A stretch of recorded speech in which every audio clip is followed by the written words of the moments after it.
මේ ඇවිල්ලා ඉන්නේ නිව්සීලන්ත වල සවුත් අයිලන්ඩ් වල විල්ෆට් සවුන්ඩ් වලට යන්න කලින් තියෙන පාරක අයිනේ ඔයාලට පිටිපස්සෙන් දැක ගන්න පුළුවන් හිම දිය වෙලා තියෙනවා.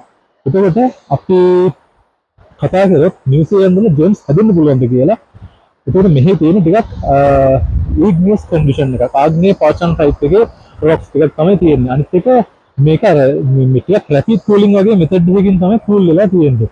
එතකොට අර ජෙම්ස් කියන එක හැදෙන්න තියෙන අවස්ථාව මේකෙද සෑහෙන අඩුයි. හැබැයි මම සමහර තැන්වල නම් දැක්කා ගානට් වෙරයිටිස් සහ අර අපි කියන්නේ තිරුවාන ක්වාට්ස් වර්ග නම් තිබුණා. අර සෆාය වගේ දෙයක් හැදෙන්න තියෙන සම්භාවිතාව මේ වගේ තැනක අඩුයි.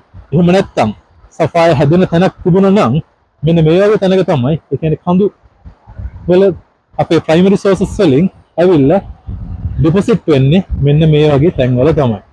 ඒතර ලංකාවේ අපේ රත්නපුර වගේ ඒරියා එකක් ගත්තොත් මේ වගේ ගහගෙන ගිහිල්ලා තැන්පත් වෙච්ච ප්‍රයිමරි ඩිපොසිට්ස් වලින් හැදිච්ච සෙකන්ඩරි ඩිපොසිට්ස් තමයි තියෙන්නේ.